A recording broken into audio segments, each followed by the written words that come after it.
Lower your expectations. This is not going to be a fancy van tour. I built this with no experience and a small budget, but it has allowed me to travel around Europe for 12 months without paying 1 cent on accommodation.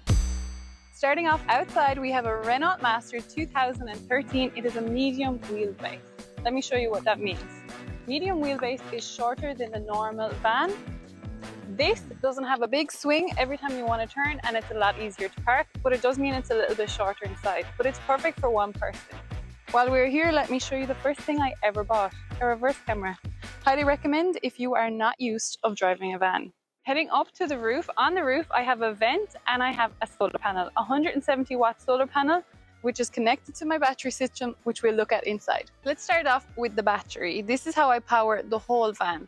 So under this seat, I have 2 leisure batteries. A leisure battery is a battery the exact same as what you have in your car or your van, but it pulls the power from the front of your van. So when my van is charged, it gives extra power back to my leisure battery, and that powers my whole van.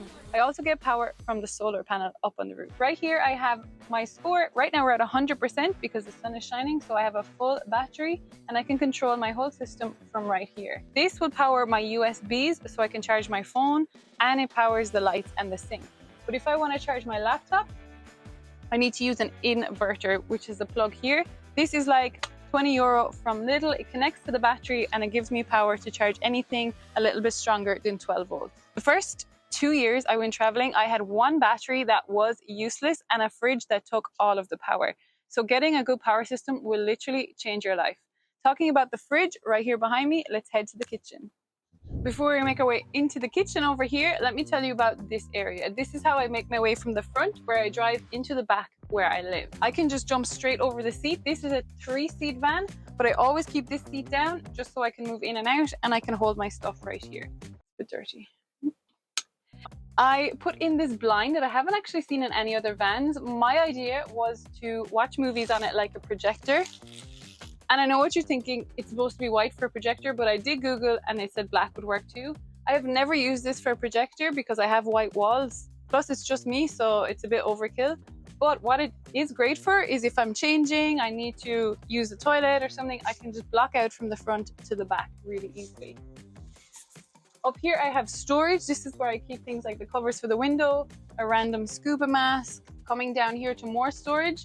Little things like these from Amazon make such a difference in adding storage. Right here, I usually keep my rubbish bin. I don't think you need to add a rubbish bin into your kitchen because you throw it out every day. So I just keep a black bag hanging here, really easy, and get rid of it. Behind this seat, I just keep my yoga mat and things like that, shopping bags. Under there, I have my emergency stuff, like my triangle if there's an accident, my jump leads, and fire extinguisher. Heading into the kitchen, we're going to start with our fridge, which I already mentioned. So important to get a good, efficient... Moving on now into our kitchen, talking about storage again, we have these presses. So this is going to start at the top. For presses, these are DIY. They're literally a few pieces of timber with a fabric I bought off Amazon and random little hooks that hold them together. I just put little plastic boxes in and they hold everything inside. Up here I have my food in both of these, and then I have the things I use every day like my toothbrush, things to wash my face, etc. For presses, the main thing is they have locks. Because you're going to drive, things are going to move. Presses with locks, you don't need anything fancier. I really wanted presses that had the little storage for like your herbs and your spices and the cutlery place, but honestly, if you have no experience with carpentry, get a little box and put your stuff in it because it's a lot harder than you think to make things straight. Moving on down here, we have our countertop. One mistake I made with this was it's a soft wood, so it's really dirty and really damaged. I wanted like a really nice butcher block, or I wanted to do some nice art, but again, it does the job. It's functional. Right here, I have the sink. From this, I can just pop on and I have water. Down the bottom is the grey water. Grey water is basically the dirty water that comes out of the sink. I don't even want to talk about it, to be honest. This system is not great and it takes up a lot of room. You can see why in the last video I made. That is not the best system, but it is perfect for getting me on the road and it does the job. It was cheap at the time.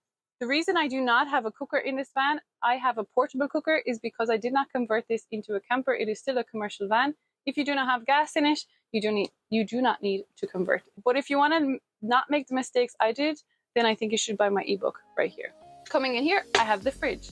This fridge has changed my life. When I started off, I had a fridge that was basically an energy sucking box that wasn't even cold. This year I bought a new fridge and it even has a freezer. This can store all of my stuff, keeps it nice and cold. I can even have an ice cream if I want now, and it doesn't drain my battery, which is so important. So make sure you get a good, efficient fridge. This is one of my newer creations. When I started off the van, it was just basically white walls. And over the years, I have added a little bit more personal touch. So you don't need everything ready to hit the road. I started off with just the air mattress in the back, so you can build as you go. For more storage, let's head to the back. We're gonna start with our wardrobe right here. This is the wardrobe. Originally, I built this to hold wetsuits and a surfboard, even though I couldn't swim.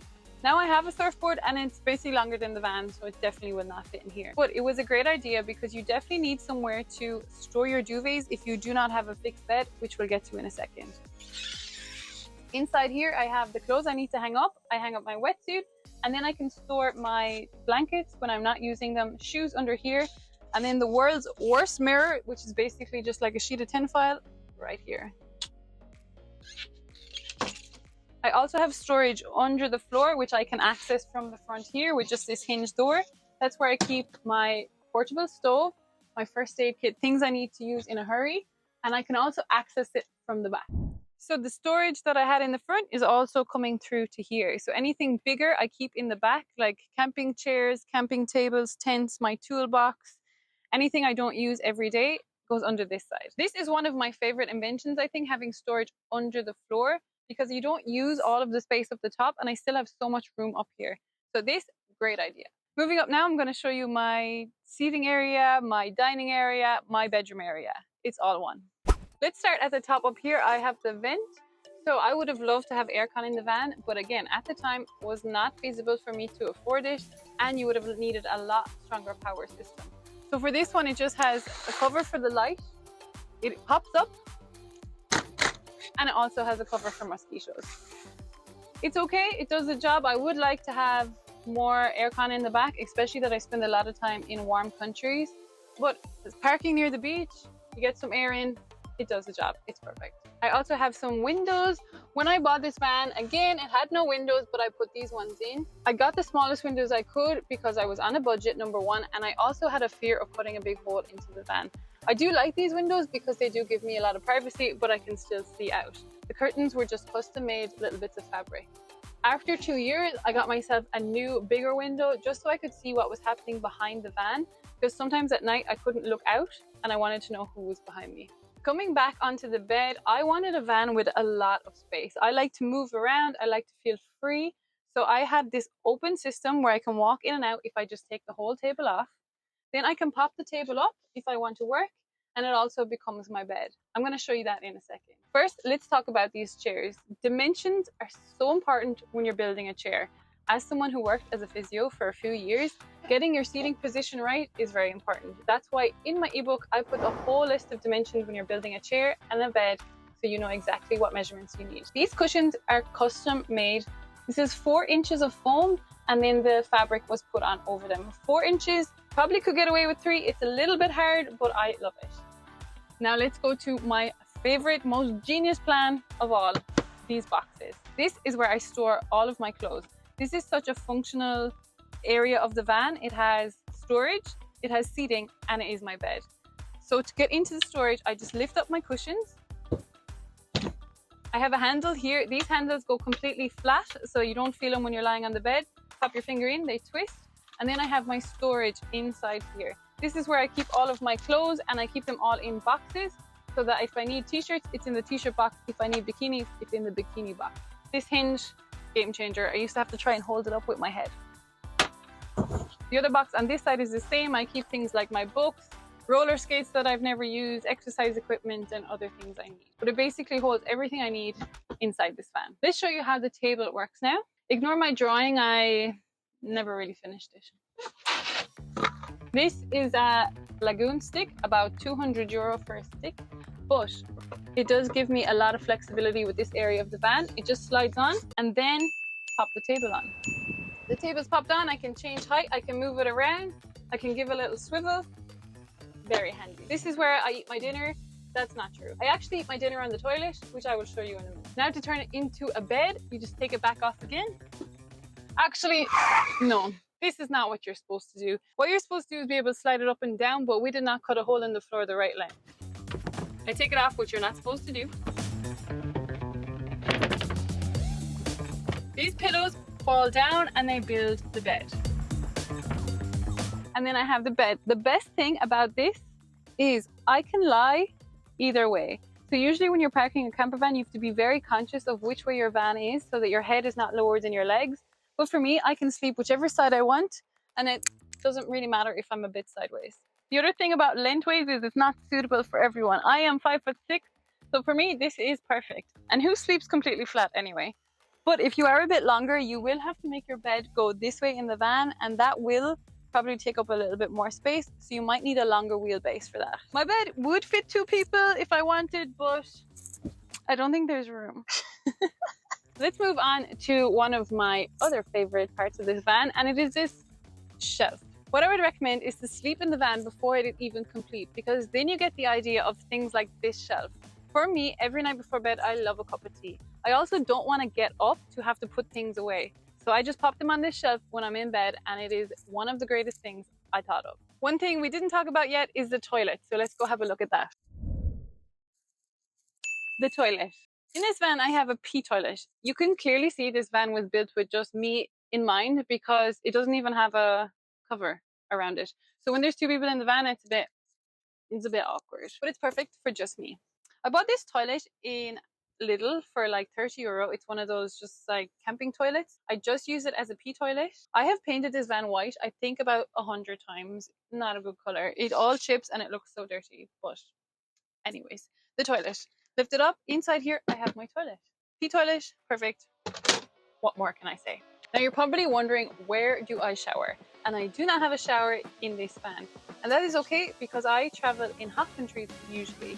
So most countries like Spain are really good for having showers on the beach. Portugal, not so good. But what I do have is a solar bag. So I put water in it, put it on the roof, it heats up the water, and you can have a hot shower.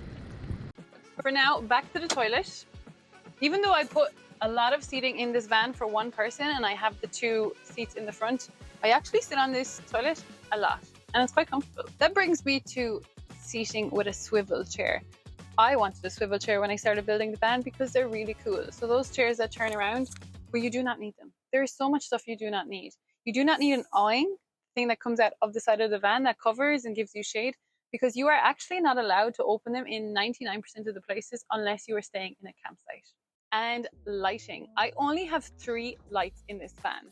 They are LED lights, like this, circle lights, and I have 3 switches. Switches up on, and as you can see, the light goes on. The reason I only have 3 lights is because you do not need any more. I see so many people trying to get these really nice strip LEDs, waiting for so long, trying to set up really expensive, complicated lighting.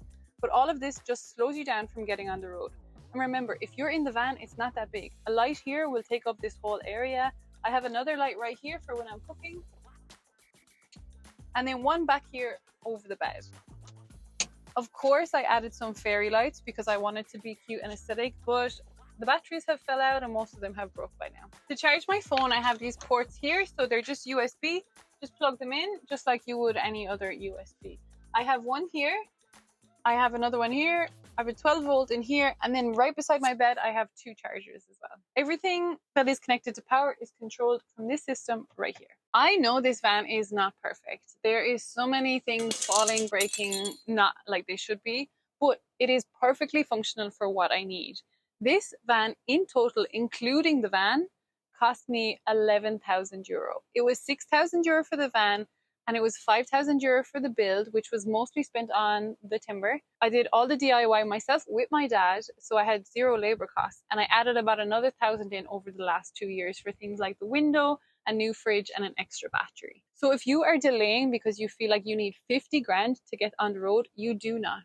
You won't have things like nice drawers that pull out, swivel chairs, max air fans, but you will have freedom. You decide. Do you want freedom right now, or do you want to wait until your van is Instagram ready?